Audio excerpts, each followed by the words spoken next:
Hi, everybody. John Harris here with you. Yes, I do look like Rip Van Wrinkles. I guess his beard might be hiding a couple of them, but I think the beard's gonna go because it ain't Chris Kringle time, buddy. And I'm looking 95, and I'm only like 90, so it's Yeah, aged me. well, It's aged me like it might be keeping you warm a little bit anyway. well, yeah. Out here, that's the only thing is if I go outside, at least it might block some wind or something. Wind chill here is like minus Eskimo level. Yeah. Igloos are like, hey, even if the sun comes out, we're so frozen, we're good till like July. It's like really bad out there. Um, but hey, you choose that when you're in Northeast Kansas, you could have a mild winter, or this one we're having a cold one. They're talking about temperatures warming up in the next few days, and you guys are getting snow, right? Back east in Jersey and stuff. You got more snow coming? Well, we got it yesterday. We got Oh, about did you? 5, 6 inches, Five. and and then that's going to be in the 50s by the end of next weekend. So who knows what's Yeah, yeah. we're going to be like high 30s, 40s later in the week with a little rain. I mean, we still have snow on the ground from last week because it's been so cold. It hasn't exactly thawed. It's like just staying there. So, and then a couple times got little dustings on top of it. And like, oh, are you kidding me? Unexpected ones. So, but it is what it is. It's winter, no matter where you are. And, you're either going to get rain, snow, or both. Or Yeah. with some wind. So. You get it with nor'easters, we get it with Tornado Alley, and wind starts blowing. And here, the big thing the other day wasn't ice on the roads, it was wind blowing snowdrifts. Yeah. So you'd be driving down the road, it looks like it's snowing, it's not, it's just snow drifting right into you or wherever go up 10 feet, the road's clear, blacktop, the whole thing, nothing. Another 10 or 15 or 25 feet, and the next thing you know, it looks like a blizzard because the wind's blowing the snow. Yeah. I got a little car, so I'm going down the road straight, and all of a sudden it's like, I'm like, get back over here, you son of a, you know. Then I'm like, put a plow on it, and it's nothing more than a John Deere. It's a little tractor. It's more like your lawnmower, my Yeah. car. Right. So little, it's yeah.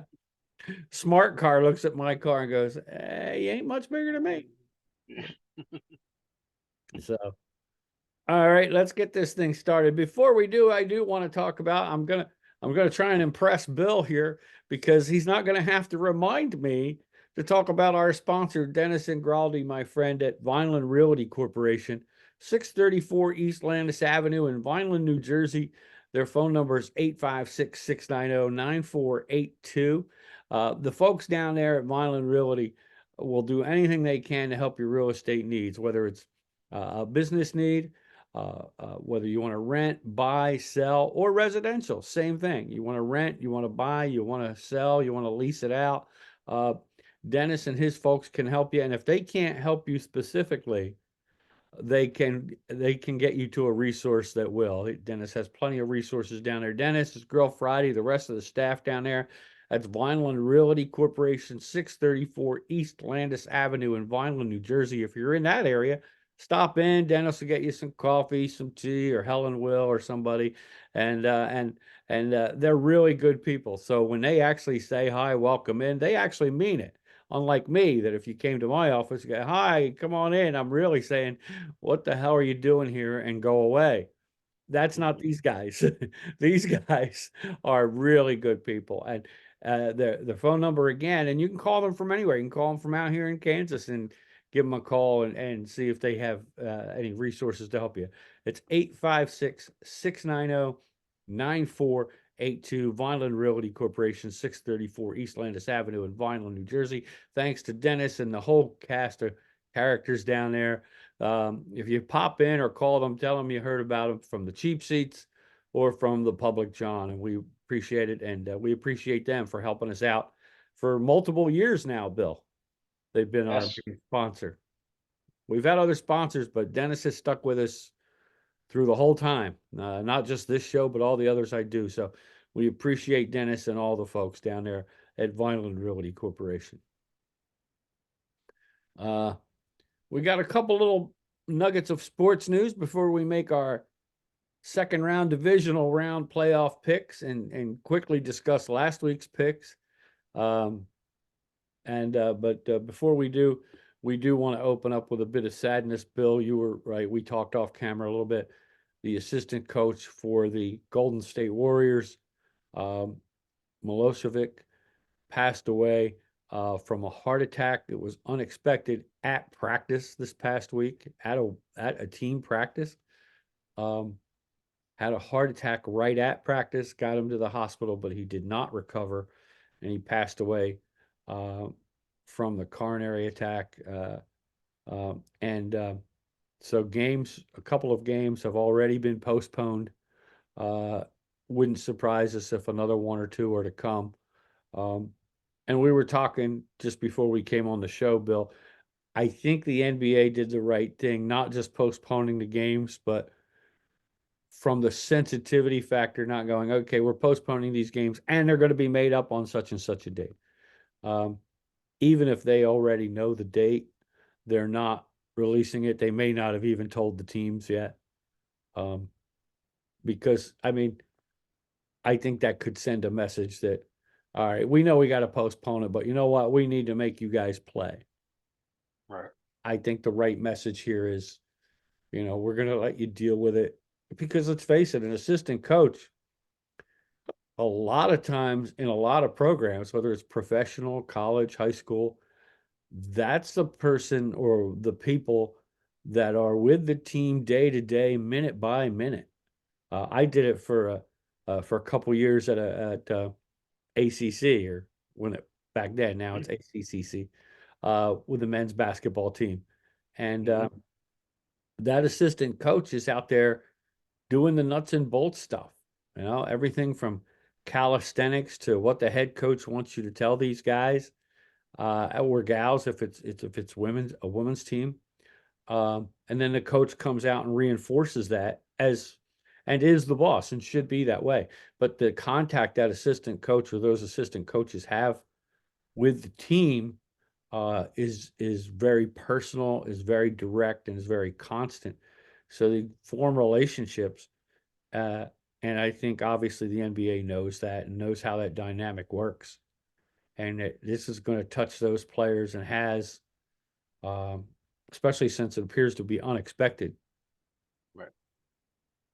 And you've coached enough sports to know that how close you get to your players and how close they get to you. Yeah, no doubt. Yeah. And I think it was only like 50 years old too. He wasn't very old either. No. And that just goes to show you outside of sports as well, folks, life is precious. You don't know what's going to happen 1 minute to the next.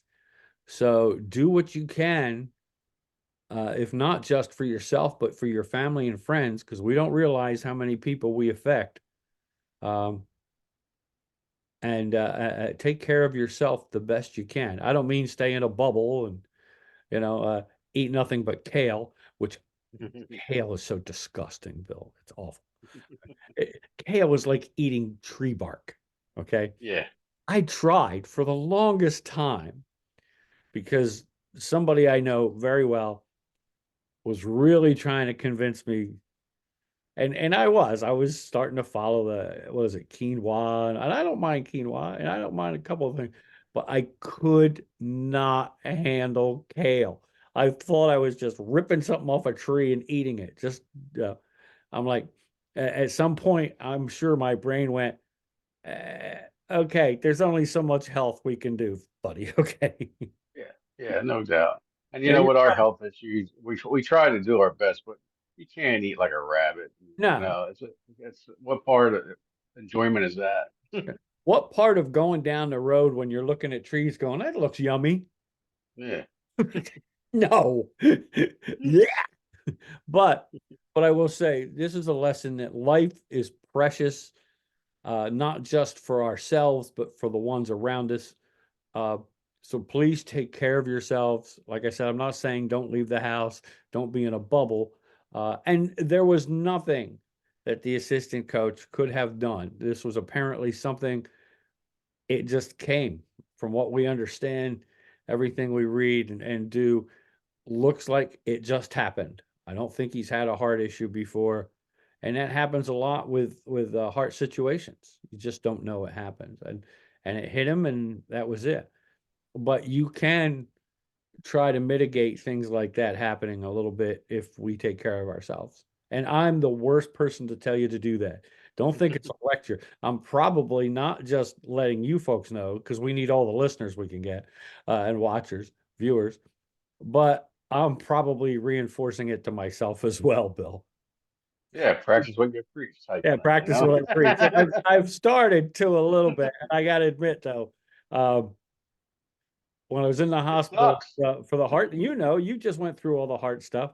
I'm in the hospital. I'm only in there for like a day, day and a half afterwards when they put the, um, the pacemaker in. Mhm. And I go to order, the hospital has a thing and, and it's hospital food, but sometimes depending on what you get, it's not all that bad. So I go to order this dinner and the girl says, "Oh yeah, you can't have that." What? She's like, I'm on the phone. Thank God I'm on the phone because if she'd have seen me in person, she probably would have went, "Oh my God, he's having another heart attack." I'm like, you can't have that. You got to pick something else. She was saying it nicely. No, you need to pick something else. Oh, how about that? No, you can't. Like, why can't I have it? What's going on? Because I knew it wasn't a diabetic problem, which I'm always Right. on one of those. Only Mhm. so many carbs. And I was like, wait a minute, that's not many carbs. She goes, no, it's not just the carbs, sir. Yeah, doctor has you on a heart healthy diet. What? Now, I just went through a heart thing, right? And I'm mad because I'm on a heart healthy diet. Where's my brain, Um, so I mean, we got to take care of ourselves. It sounds like it's joking around and all that, and it is a little bit, but take care of ourselves. All of us need to do that, including me. Like Bill says, practice what I preach, and I need to do that. You look like you are. You look like you lost some weight, buddy.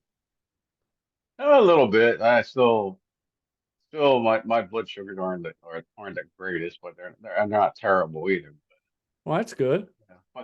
But it's just you try and then you get depressed when you take your readings and everything. It's like, damn, I barely ate yesterday, and I'm like, well, how's it get? It's just Yeah, that part's true. It's like, what? it's I'm busting frustrating. my hump here. I'm exercising. I'm Yes, watching what I eat, and I don't see.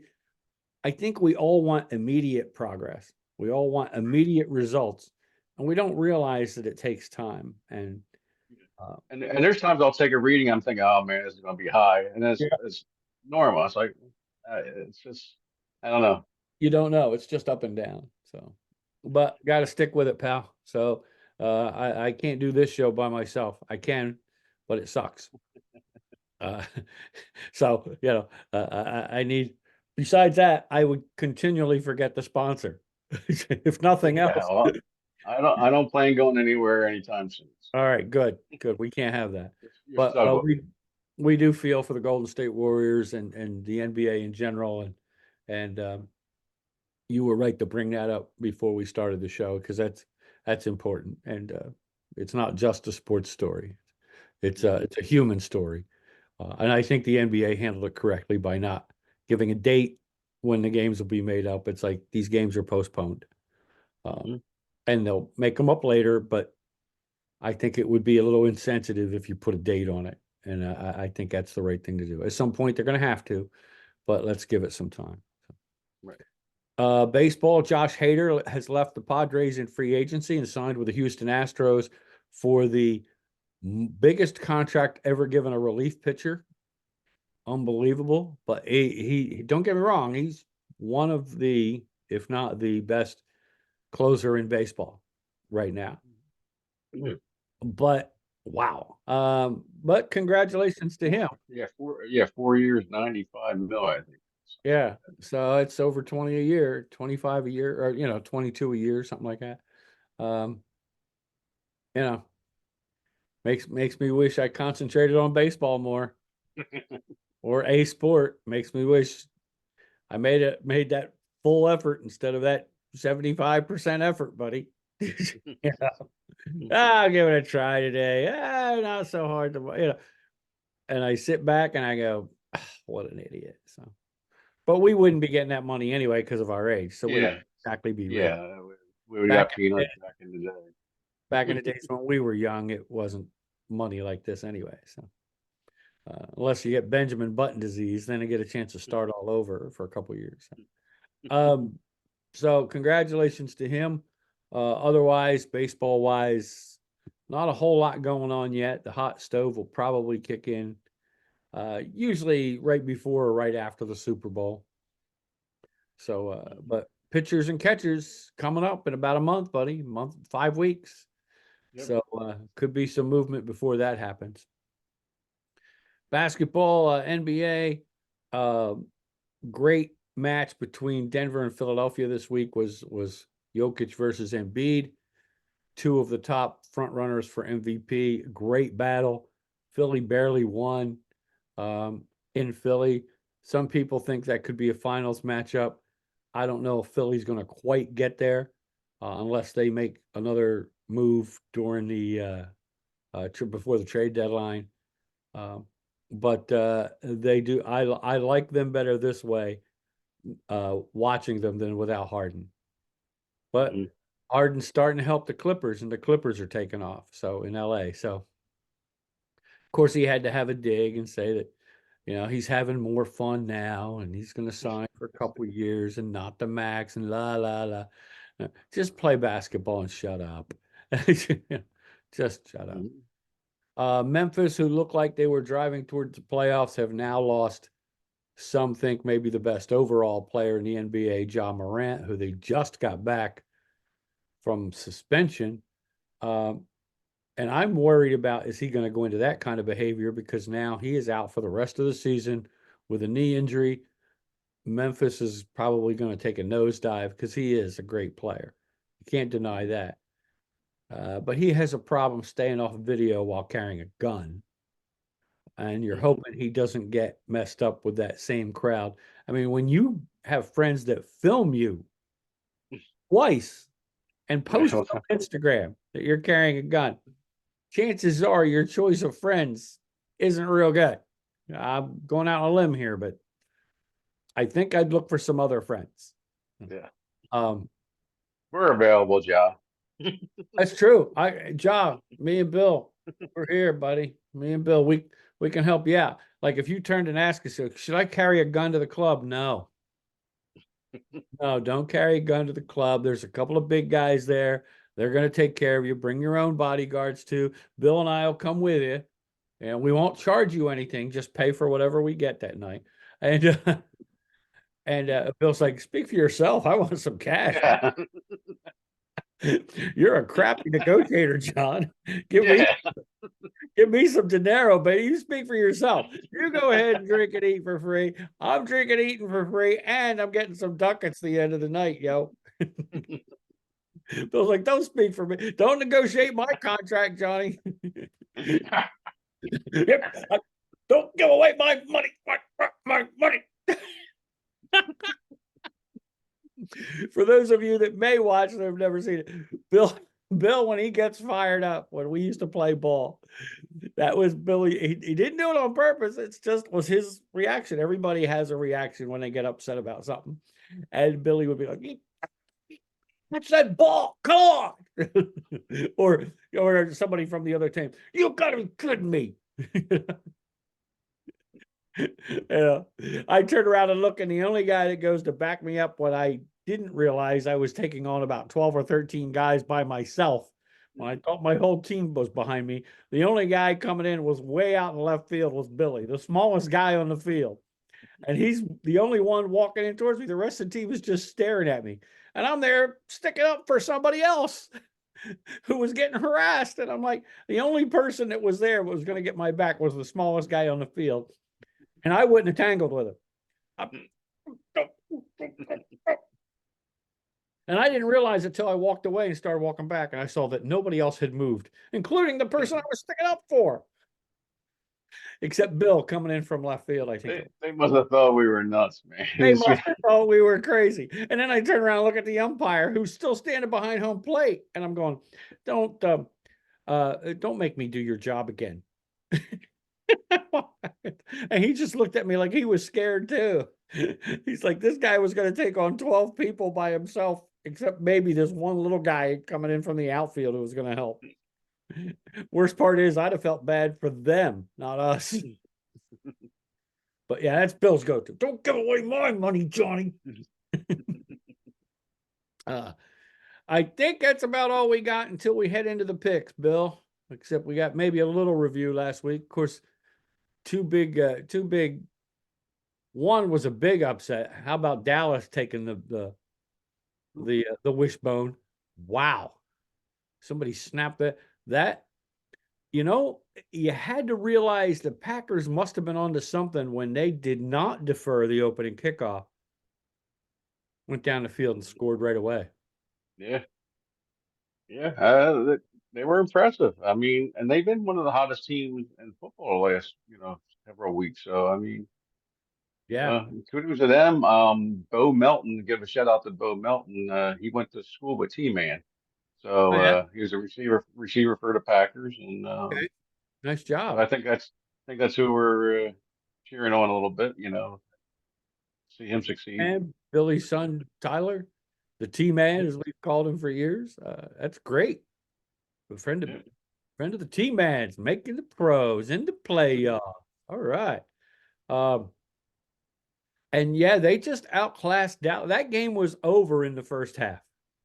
Yes. I mean, the score makes it look a little closer. Even that still looks like a rout, but that game was over. Dallas's defense couldn't stop the Packers. They just had no answer for them. Jordan Love looked like a Hall of Famer. And don't get me wrong, he's been improving during the course of the season. I think he's going to be a really good quarterback. And he doesn't have the weapons that Aaron Rodgers had. Right. But yet he looked pretty good. He was hitting everybody. It was a good scheme, and everybody played to their potential. Now they're going to run into a buzzsaw this week with the Niners, but they outclassed Dallas, who and you reported, but we kind of knew that Mike McCarthy is going to stay as the head coach in Dallas. Are you surprised by that, Bill? No, I mean, maybe a little bit, but I doubt it. I mean, he's been winning 12 games a year. Granted, it doesn't mean a whole lot. I mean, when it comes to playoffs, you need to win some playoff games, but I don't think there's anybody really out there that's worth switching for. That's the key probably is what do you do if you switch your coach now? He's winning you 12 games a year. You got to think you should be able to find what it is that's wrong and fix it, because it should only be a tweak if you're winning 12 games out of. Yeah. Well, getting back to last week's game, it's just, I mean, the receiver, CeeDee Lamb. CeeDee Lamb, they just weren't on the same page. I mean, I don't know how you're not on the same page after This 17 point of the season. games. That's like, Yeah, I'm with you on that. How do you not know what each other's going to do? And it's not like the Packers have a great defense. They're like middle of the road. I think the Cowboys just fell behind. They got desperate, got their heads hung down. You're right, and then everything just magnifies. Cowboys need some linebackers, and that's what hurt them. They had to drop Micah Parsons back, their best pass rusher, maybe the best pass rusher in the league, definitely one of the top 2 or 3. But they had to drop him back in coverage. He couldn't rush the passer because they had nobody else that could stick with a tight end or cover the middle in a zone. And that's a linebacker spot. They need to focus on getting a linebacker or 2 to really shore up their defense. And yet Dan Quinn, the DC defensive coordinator, is actually interviewing for a couple jobs. I will say I see this morning that Jim Harbaugh has interviewed with Atlanta and is going back for a second interview on Monday. That just came across. And he has already interviewed with the Chargers. Bill Belichick, of course, has went to Atlanta twice and interviewed. So the coaching carousel is just kind of heating up a little bit.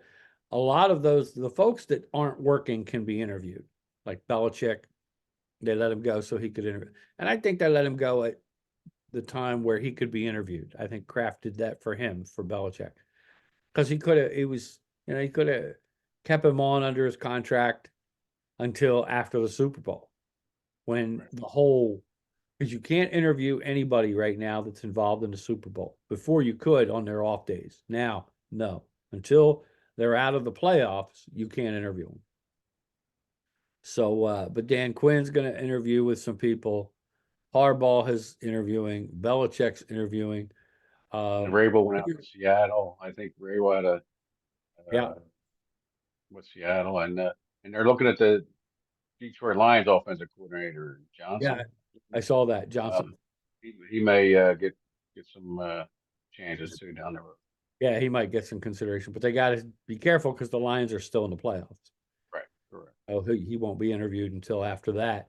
The Raiders are keeping Antonio Pierce, and that I think is great. He's the interim coach. He took over when the Raiders woke up and fired Josh McDaniels, who the only shot he's ever going to have is if he goes to a college team as an OC and does well enough, maybe can move up to a college coach situation and have to prove himself. He's young enough, but for him to ever be a head coach in the NFL again, he's got some work he's going to have to do.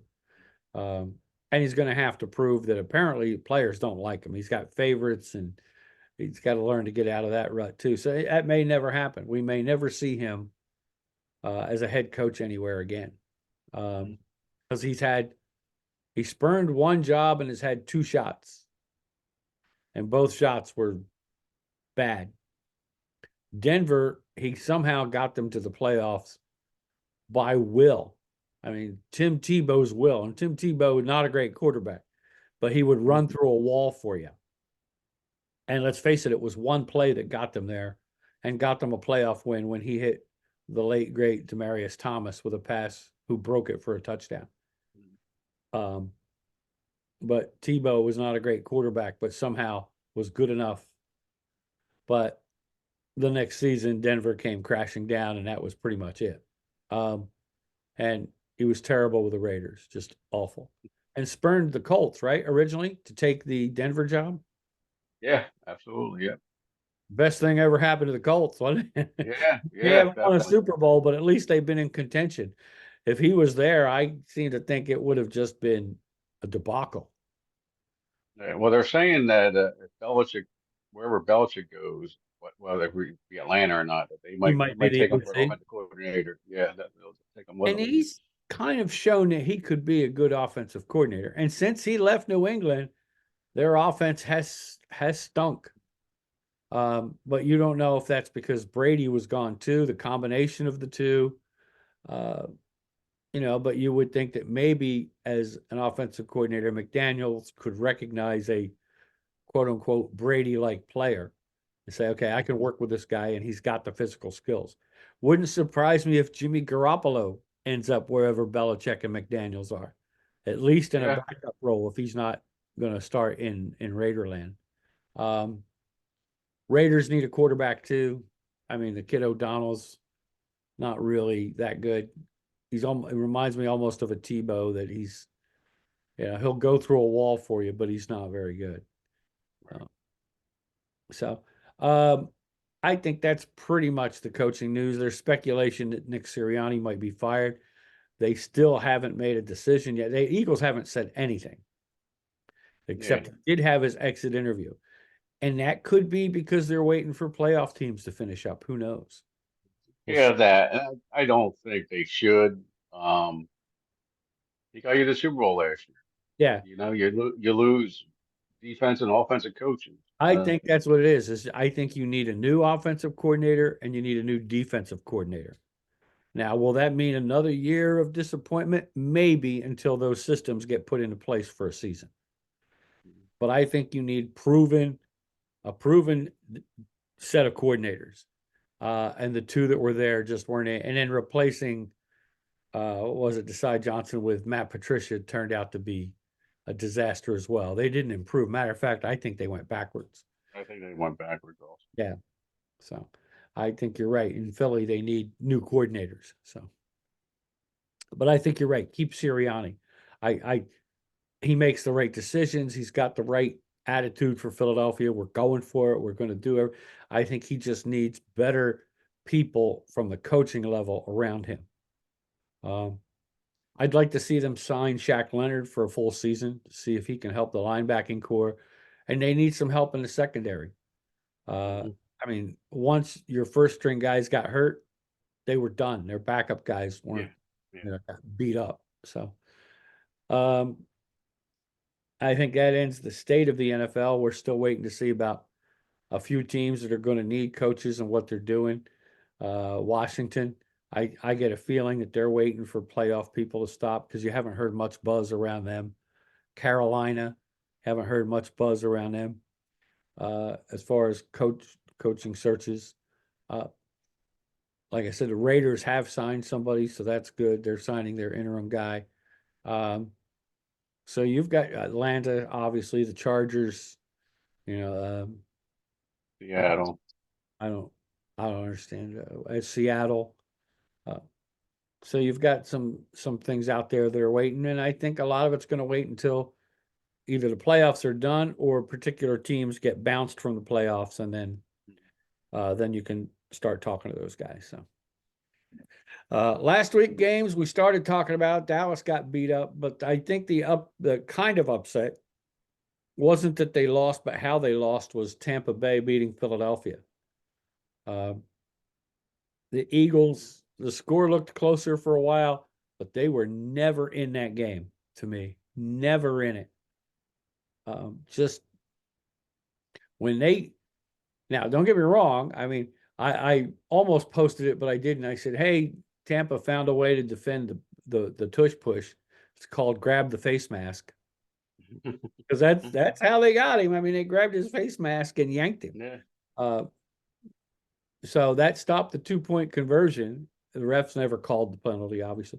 But that was not the reason they lost. And they wouldn't have taken the lead then. It just would have put them within 7, I think, or 3 or something at the time. But they were never really in it. That was the only touchdown they got that day. It was just not, they scored 9 points. You're not going to win in the end. You're not even going to compete in the NFL scoring 9 points. And I really wanted to call you and tell you to switch it, but the game already started, and I didn't think that was. Oh, yeah. Because with AJ Brown being out, that's just. Yep. And that's what I did take Tampa, if you remember. Yeah, you took Tampa. I took Tampa across the board. So for me, technically, it was a win. But boy, if you're rooting for Philly, which I was, the old Chevy Chase line and Caddyshack, they weren't good, which is like a huge understatement. They were terrible. So I have one team left out of our 4 teams. There's only one team left, buddy. And I'm smelling trouble for them this week, but we'll see what happens. Detroit held on. Great game. That was the game of the week to watch. I did watch the Detroit game.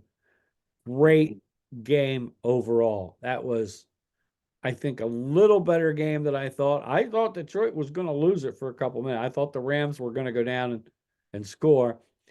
I questioned, and Sean McVay said it afterwards in his press conference when he kicked the field goal instead of going for it to put them within 1. There was over 4 minutes left, but the Rams only had 1 timeout. So all Detroit had to do, which is exactly what they did, was get 2 or 3 first downs. And the one catch on the pass from Goff to St. Brown sealed the deal. That was a great play. And they both said they'd been running that play all day. Knew it wasn't a game breaker, but they knew it'd get you 6 or 7 yards. They only needed like 7 or 8 yards, and they got it. So McVay says, I guess that was a mistake. I should have maybe went for it. But if I remember right, it was like 4th and 14. Yeah, no, me personally, I think they did the right thing. I just think it was a mismanagement of timeouts. Yes, that's exactly. And and also Kyron Williams, their best back went out. Hurt. Yep. The whole Once he got hurt, so. You're relying on I mean, Rivers came in and did fairly well, but he got banged up too toward the end. So I mean, yeah, that was a good game. I know that was one of the ones I did take the points with so that helped me out there. Yeah, see, I didn't. And so that I think I lost that one. I'm pretty sure. I think I stayed with Detroit. And, Yeah, you had. yeah, and Detroit only wins by a point, so you got that one. But that might have been the only one you got. I'm sorry, buddy. Yeah, no, I mean all the games were They were pretty all sneaky. close. I mean, You picked.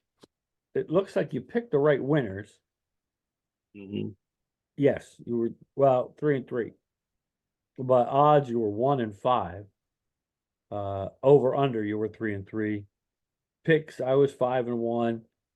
Odds the same as you, or no, I was 3-3 where you were 1-5. But I mean, I was no great prognosticator either. 3-3 is 500. Over under though, I was 5-1. So if you took me on the over under, you'd have won some money that week, last week. But you know, who knows? We did our jobs, buddy. You know what I'm saying? You didn't lose any money with us if you bet with us again. And that's the key, is being right. And again, for those of you that are watching for the first time, we use two different systems when Bill and I pick our games. Bill uses more of a numerical analytics kind of a viewpoint and some eye test. He's not just numbers. But I'll be honest, I know basic numbers only from what I hear, but I use mainly the eye test, period. And Bill's a little more open to the wonderful world of information. But then we I see, think that comes down to fantasy. Keep right, track of fantasy stuff. you So do a lot more fantasy stuff. I haven't done that in a couple of years. And you're right. When I was doing fantasy, I was looking at numbers and everything too. But I haven't done that in 3 or 4 years at least. And but you're on top of that, and that helps you. But the weird part, Bill and I will both say it, is our records are almost identical. We go about it a different way. Sometimes we pick different teams, but somehow the records are identical. And we're always going against Vegas odds, and we're still 60% at least. One year we were both like 70%. We were smoking it. So you will make money if you're a betting person if you go with what we pick, what we advise. And Bill does dabble a little bit, I think, on the wagering end. I don't, only because they say bet with your head, not over it. I'd need scuba gear and it wouldn't be enough. If I started something like that, I'd be obsessed. And I can't let that behavior do that. I'd rather do that with a good steak and potato and pasta. I take that seriously, Bill. A little shrimp and linguine. I take that a little lasagna. I take that personally. I obsess with that. Which is probably why I had to go have the other thing done. So, but yeah, so our records were a little different this week, but we've got 2 or 3 more weeks to do that. But during the season, we were right on it. The other games went kind of how we thought. This week, yeah, weren't competitive at all. The other yeah, games. no, they weren't. I was surprised how I took Houston and you took Cleveland. I was surprised Whew. how well Houston beat Cleveland. Yeah. No, I thought Houston was going to win. Obviously, I picked them, and I picked them to beat the spread, but the spread was only like 3 points. I was surprised how it looked fairly easy for Houston to win that game. Yeah. Well, they had 2 pick sixes. That's 14 That's points there. Which, that was yeah, going in desperation. One was he was getting ready to get thrown on his back, and the other was desperation because they were behind. But they were right. like a back-to-back series, Mhm. and that put the game away. Mhm. Cleveland's defense was okay. You're right. I mean, 14 of the points were due to turnovers, pick sixes, touchdown on defense. So it wasn't that Cleveland's defense played bad, just their offense didn't do it. They couldn't get a running game going. So when that didn't work, you're leaning heavily on Flacco. And when you know somebody's got to throw the football, you're coming at them, you're sending blitzes, you're doing all kinds of things, you're in zone coverage, and all kinds of things. The guys are flying around the ball because they know they can. There's no running game to stop. So it hurt Cleveland early, and as they say, hurt them early, hurt them often. And that was pretty much it. So Houston earned their way through. The Chiefs, I didn't have faith in the boys. I picked them to win the game, but one of the losses I had was I took Miami to cover. I didn't have faith in the boys. I'm ashamed of myself. I should have taken, like, you took the Chiefs across the board. I'm the Chiefs fan. And I'm like, oh, I think Miami, that Philly downward, oh, I don't know. I don't think they're gonna cover. Idiot. I should have known in that weather they were gonna cover. I mean, when Eskimos look at the Kansas City weather report and go, man, that's freaking cold. That's when you know. I should have went with the Chiefs, and that was it. And then Buffalo just ran all over Pittsburgh, and that wasn't even. Pittsburgh got in it for a little while, but then Buffalo just pulled away. Pittsburgh never got the running game going like everybody thought they might, and that hurt them. That hurt them. So. And then Buffalo ran away with it. Josh Allen. Yeah, and Buffalo was up like 20. So I mean, but Buffalo came back. I mean, Pittsburgh came back. Got it to within 7 at one point, but they just couldn't get the hurdle, and then Buffalo scored again. So, Gabe Davis is out for Buffalo this week. So that could hurt. And Buffalo's defense, their cornerbacks. Yeah, their starting cornerbacks are already ruled out, and one of the other ones is questionable, and one of their starting linebackers is out. So with that all being said, Bill, which I heard Travis Kelce say it this week in a press conference after the game, or before a game this week, somebody said something, and he goes, well, they're a really good team, and blah, blah, blah, blah.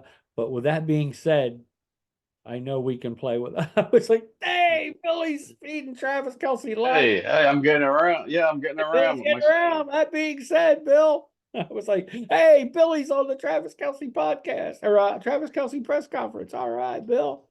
With that being said, I think we can gel together as a team. I was like, hey, Bill's there. He's typing stuff in the prompter for Kelce to read. That's awesome. And of course, there's also the speculation: is this Jason Kelce? Was this his last game? He hasn't officially announced it yet, but after everything that I've heard, that he's talked to teammates, he's talked to some people. I saw the blip on their podcast, him and Travis's podcast, and he said, to make an announcement after the game, right after the game, when your emotions are going and all this, wouldn't have been the right thing to do. But he's been talking about this actually for a couple seasons, but this year he was actually talking about it. They said to teammates the second half of the season, like, this is going to be it. Right. So it wouldn't surprise me if within the next week, maybe 2, that he officially announces one way or the other. You never know. He talks to his wife and his family, and I got one more in me. If he talks to the coach. If he talks to the coach and ownership and they say, here's what we're going to do, and he's confident with it, and they say, we need you to be a big part of it one more time while we run it back, he may give it one more season because he's such a competitor. But it won't surprise me. I'm leaning toward the fact I think he's going to retire. I think he's going to. Yeah, I believe so too. I think I'm done. There's the chance he could be convinced. He says every year Sirianni sends him a keg of beer if he agrees to stay. So he'll sign a 1-year contract, and then he goes, within 2 days, there's a beer truck in front of my house, and Sirianni delivered, says, here, this is from Coach, and it's a keg of beer every year. And somebody asked him, does he really send it to you? He goes, oh yeah, I get it within a couple of days, and me and a couple of buddies tap that thing right away. He said, he's a man true to his word. I said, oh, I'll give the guy that anyway. So, but I do expect him to retire. And then you can mark the date, because 5 years from then, he'll be in the Hall of Fame. Yeah, no doubt. Yeah, and he's earned it. I know you're not an Eagles fan, but I think even you admit that he's the heart and the backbone of that team, and Oh yeah. he's athletically he's been a great player at a position that doesn't recognize how athletic you got to be. hmm Great player. Yeah, I ranked him right behind Jeff Saturday. To be honest, Jeff Saturday Yes, was from guys that same we've thing with the seen Colts. our generation, yes. I mean, don't get me wrong. I was a little kid. I remember Jim Otto for the Raiders. I remember Mike Webster for the Steelers. You know, you remember some guys, um, but you're absolutely right. In guys that we've been old enough to appreciate, Jeff Saturday, terrific center, outstanding. And the same with Pouncey for Pittsburgh Mhm. was great. Um, and I think Kelsey and the kid in Kansas City, everybody talks about him, Humphreys. Even Jason Kelsey, uh, really likes him. Matter of fact, he's in one of the commercials. It's funny. He got him in the there's a laundry commercial or something that Mayada and Jason are in where this guy throws his clothes or whatever. And you see this other guy come out and you wonder who was that? And I looked up and it's Bree Humphreys from Kansas City. And he says Hmm. it's kind of a brotherhood. He goes, this guy's really young, he's really good, and he's going to be great for a long time. So but I think you're right. I think out of the ones we have seen over the last few years, him and Saturday have got to be the two guys that go to the top of the list. Yeah. Saturday should be getting ready to be in the Hall of Fame soon, isn't it? Isn't it almost 5 years he's out Yeah, it should be. I think next year. this year or the next one? He's got to be getting close. And if he's not in the Hall of Fame, something's wrong. Mhm. All right. All that being said, Bill, I guess it's time. We've put it off for as long as we can. Here we go. First game is today, 4:30 Eastern, 3:30 here, Central. Houston goes to Baltimore. The spread is 9.5. I looked everything up right before we came on air. The over under is 43.5. I took Baltimore to win the game. I think Houston might cover. I'm going to take a chance and say Houston will cover the 9.5 point spread. Yeah, kind of like And I took the over. you're saying, and I did the same thing. Baltimore, Houston to cover, and over 43. Excuse me. I'm allergic to the fact that we agreed. So we got Baltimore, Houston, and you took the over as well? Yep. Okay, over 43.5. I agree with that. Green Bay, San Francisco, it's a 10-point spread. The Niners to win by 10. 51 on the over-under. And even though it's 10 points, I don't think Green Bay is quite ready. San Francisco's got too many weapons. So I took the Niners across the board and the over. The over actually scares me because if they handle Green Bay, the best you might get is 31 to Yeah. 13 or something, and they might not cover the 51-point spread. But I'm Yeah, taking I like San Francisco in this game, but for some reason I don't like the defensive backs for 49ers. So if Green Bay throws the ball like they did last week, right. um, I'm going to take the Niners plus 10. I mean, Green Bay plus 10, Okay. and I took the over also. All right. There. So we got our first difference, at least in the spread. Um, and you might be right. I'm thinking. I mean, 10 is high, especially for a playoff game. And Green Bay did look good. My thinking is that the Niners watched the game, watched the film, and made adjustments. And I think their defense is going to handle them. Tampa Bay goes to Detroit. That one is the San Francisco game is also today, 8:15 Eastern tonight, 7:15 Central. Um, tomorrow, 3 p.m. Eastern, 2 p.m. Central. Tampa Bay goes to Detroit. Detroit is picked by 6, and it is 49.5 points on the spread. I still took Detroit, but I took an under. I took Detroit across the board. I think they'll win by 7, 8. It could be 28-20. I'm thinking it's going to be under the 49.5, but I took Detroit across the board. All right. I took Detroit to win, but they're barely winning. So I'm going to take Tampa +6 and the Okay. over. All right. So we're Because both, Detroit's got a weakness. It's the defense. So yeah. and Tampa Bay's looking good. Baker Mayfield's been looking good. I'm not a Baker Mayfield Baker fan, but impressive. It really does impress me. I mean, you talk about a comeback year. I mean, I'm sure somebody that had a physical situation will win comeback of the year award. But boy, if you were having nominations or something, you got to think Baker's in there. What a great season he's had. Some of the best numbers in the league. And it goes to prove if you get a guy with talent and you surround him with the weapons, he's going to deliver for you. And he does. And he's heart and soul. I mean, he puts everything into it. So I'm glad that he's having this season that he's having. I really am, for him. Because I don't think toward the end he got a fair shot in Cleveland. I think Sean McVay, in all honesty, helped him when he went with the Rams in an emergency situation. Doesn't know the offense. Came in on like a Thursday or a Tuesday or something, and went out on, I think, a Thursday night game on Prime Video or whatever. But went out and won on a Thursday night game by playing well.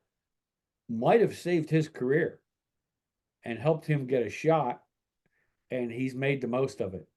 So I'm glad for him because I think Cleveland didn't give him a real good shot toward the end there.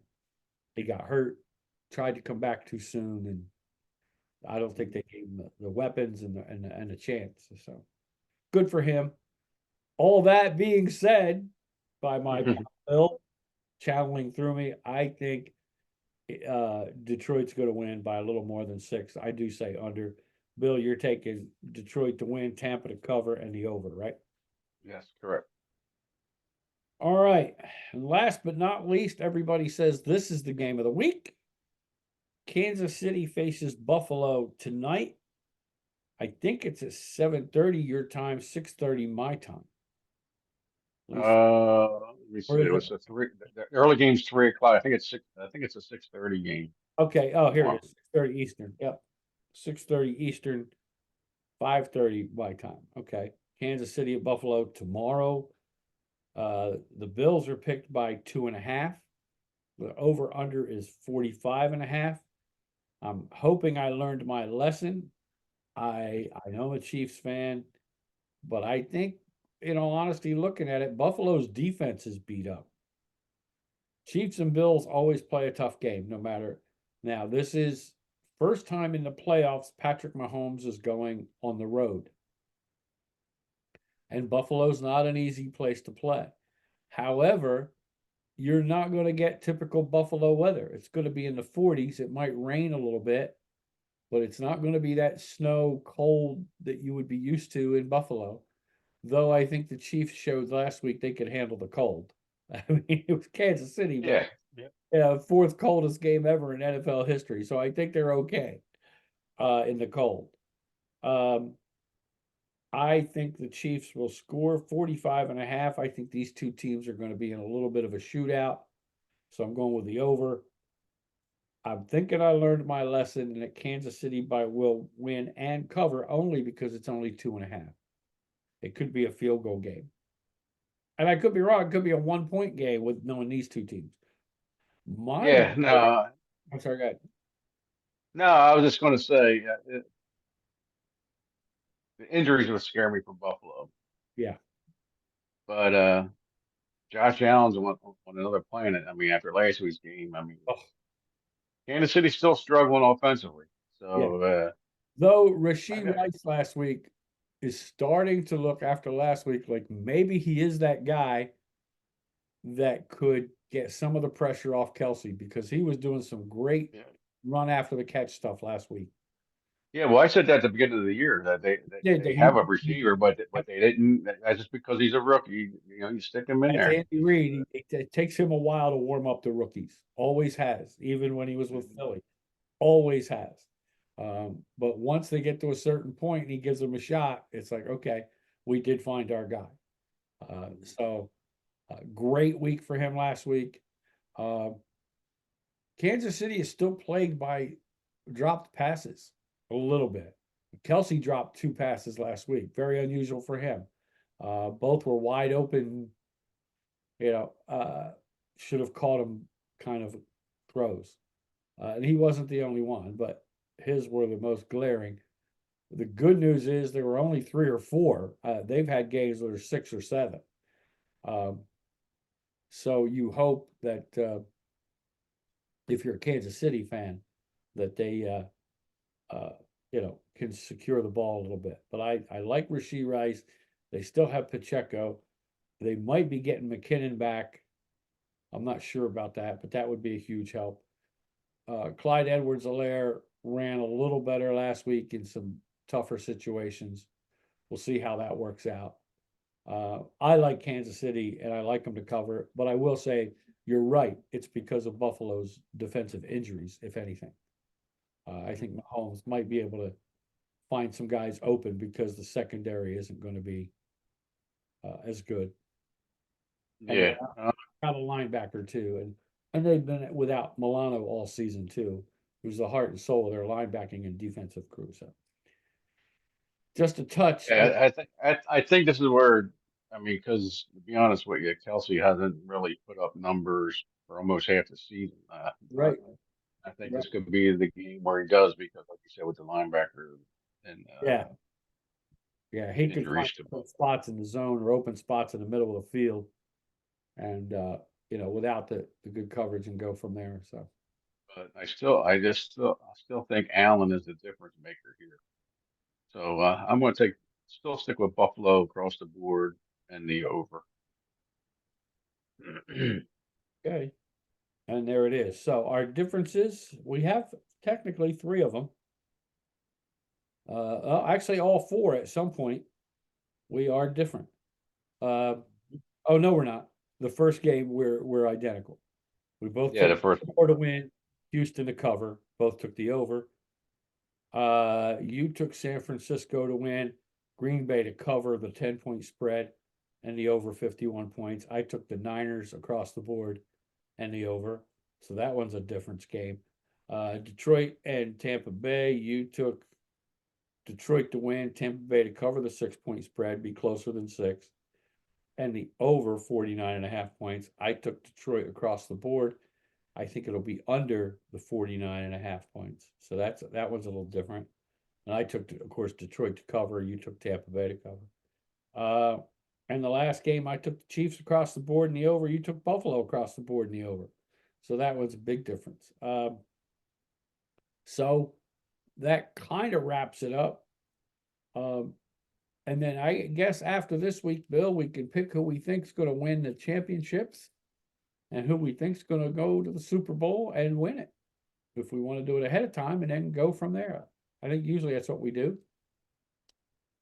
Yeah, that's fine. I mean, We can I go think from it's there. gonna, Keep watching yeah, I think as well. right now it looks like it's going to be Buffalo at Baltimore, Yeah, and it looks like to me it wouldn't surprise me. No matter who it is, as long as Baltimore wins, they're going to have to go to Baltimore. Same with San Francisco. No matter who it is, you're going to have to go to San Francisco if they win. If Green Bay wins and Detroit wins, you could have Green Bay going to Detroit for the NFC Championship. Because Green Bay is the number 7 seed, so they're going to have to do everything on the road.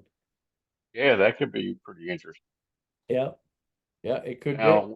Now if Tampa Bay and Green Bay both win, then it's at Tampa because they won the division. Tampa because they won the division. Now, but that's been an argument for years. I was going to say, how fair is that team that's a wild card has more wins, yet has to go on the road? Yeah. But that's the luck of the draw. That's the division. You win the division, you get a higher, you get a wild card. So wouldn't be the first wild card to ever win a Super Bowl and go through that way, though. So interesting enough, those things are going to happen. You're right. Tampa could win, Green Bay could win, and everybody that has ratings on TV will just cry They will cry. You talk about getting a couple of stories that they're going to have to really push. Jordan Love, first year as a starter, Mayfield, a reclamation. They're going to have to go through all those things and dig them out because they're going to have to say, wow, we need to come up with some stories here because this just isn't going to work. Mhm. The ratings are going to be awful if that happens. And they're not, I don't think they're going to be great with San Francisco, Detroit either. You'll have some people rooting for Detroit as the underdog. That's about it. I mean, market wise, well, looking at it market wise, outside of maybe Kansas City or Buffalo, Buffalo would get a nice viewing because, again, the underdog route, they've never won. And of course, the Chiefs, with all of their newfound fans, as well as the older fans that already existed, like me, they're gonna have some people watching them. A lot of people rooting against them, but they'll be watching. I would guess if your NFL, you're okay with either Kansas City or Buffalo playing for the championship against Baltimore. Baltimore will get some views, but when you look at TV, probably not. But I think in the Super Bowl, it's still starting to look like it's going to be Baltimore and San Francisco to me. Yeah. We'll see what happens after this weekend. We can make those official picks after that. Unless you got something else, Bill, I say we put a ribbon on this thing and put a collar on the doggy and it's move on. And Yeah, just shout out to the Flyers who were in second place. They won 6 in a row, and I gotta they're admit, looking good. old They're favorite looking hockey good. team is doing okay. They probably need me to leave them more often. Oh, good. This guy's gone. All right, we can play some hockey now. Bastards. You know, take it. It still torques me, man. Don't get me wrong. Deep down, let's face it, we both know that I'm still pulling for them, for them as a team. But gosh, it still irks me what they did with the K. Smith legacy and the statue and all that stuff. Yeah. It just bothers me. But they're no different than anybody else. They're all corporate, money hungry, greedy bastards. So. Yeah, that they are. Not just hockey, every sport, every pro team, even college, all of them now. So, but that's a rant for another day, and maybe even another show. There's some thought of a different type of show, which I'll talk to you about later. But we're gonna get ready to get out of here. For Dennis and Graldi and the folks at Vineland Realty Corporation, 634 East Landis Avenue in Vineland, New Jersey. 856-690-9482. For Billy and his whole crew there remotely tuning in every week or getting on every week on air. For all the folks here at Public John Media, for the late Gizmo, our producer in memoriam, we just want to say thanks, folks, for tuning in. The season's almost done. Hang around. And we're going to say sayonara, and we'll see you next week. Enjoy the games, everybody. Have a great week. Take care, folks.